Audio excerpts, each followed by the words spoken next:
All right, well, welcome, Grace Life family. You were probably expecting to see Pastor Tim here with you. Well, I'm not Pastor Tim, but I am thankful to have the privilege to fill in for him while he is away this week. Pastor Tim wanted me to tell you that he is very much looking forward to being back with us on Sunday morning, and he is looking forward to sharing God's Word with us in worship, both at the 9 o'clock and the 11 o'clock services this week.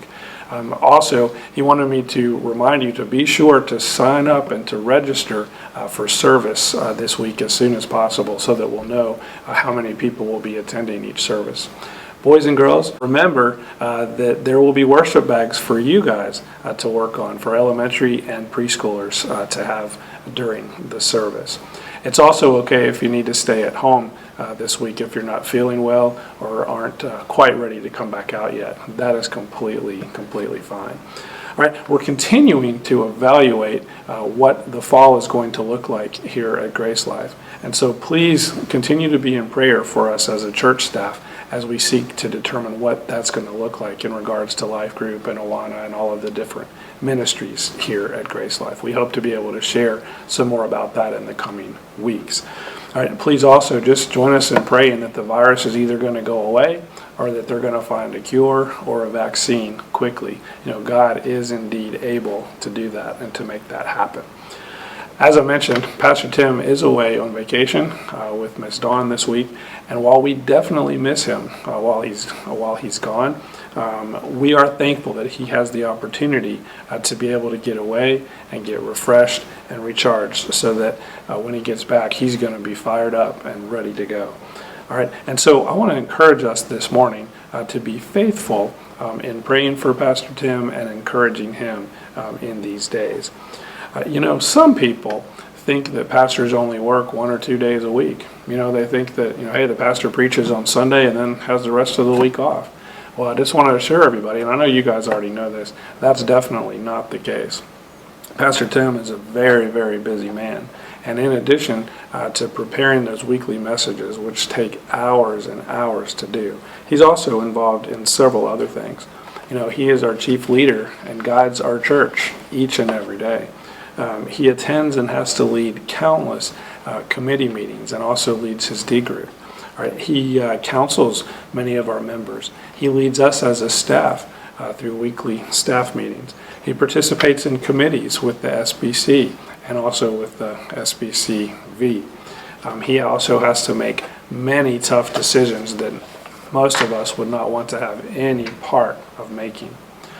All right, he is a very busy man, but we are so thankful for him. And I can't even begin to tell you how many times God has used Pastor Tim in my own life during the time that he's been here.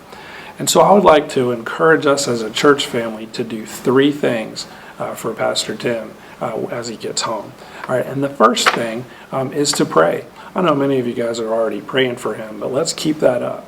1 Timothy 2:1 says, I urge then, first of all, that requests, prayers, intercession, and thanksgiving be made for everyone. And how much more so for our senior pastor here. Pastor Tim really covets and really needs our prayers in the days ahead as he leads and guides us. Second, in addition to praying for him, I would encourage you and encourage me to encourage him when he gets home. 1 Thessalonians 5:11 says, therefore, encourage one another and build each other up, just as in fact you are doing. So maybe talk together as a family and think, how can you encourage Pastor Tim in these days? Maybe sending him a note, sending him an email, or telling him just a quick word of encouragement. Say, hey, I'm thankful that you're my pastor. I think that would mean a lot to him. Third, in addition to praying and encouraging, I would encourage you and me to share. All right, and here's what I mean by that. 3 John verse 4 says, I have no greater joy than to hear that my children are walking in the truth. As staff members, we absolutely love to hear about how God is at work in the lives of the members here at Grace Life. And so maybe in the coming days, God would have you to share something that Pastor Tim has taught you, or some conversation that's meant a lot to you that you've had with him.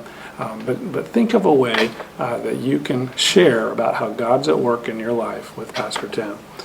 All All right, and so for me, one thing that I could thank Pastor Tim for was one of the messages that he did several years ago. It's about this orange here. And he talked about squeezing the orange. And and if you squeeze this orange here, what's going to come out? Orange juice is going to come out, not apple juice or pear juice. And so he talked about how when problems come in our life and we have difficult things coming in our life, what's going to come out of us? Are they going to be words and actions that please God, or are they going to be words and actions that don't live up to us being Christians? So that really, really stood out a lot to me. All right, and so be thinking, hey, how can you encourage him this week? So in summary, let's welcome our pastor back this weekend with these three things. First of all, praying for him. Second of all, encouraging him. And third, sharing with him about what God is doing or has done through him. All right. Thank you so much for watching our update this morning, and I'm looking forward to seeing you in worship on Sunday as well. Hope you have a great rest of the week, and I'll see you on Sunday.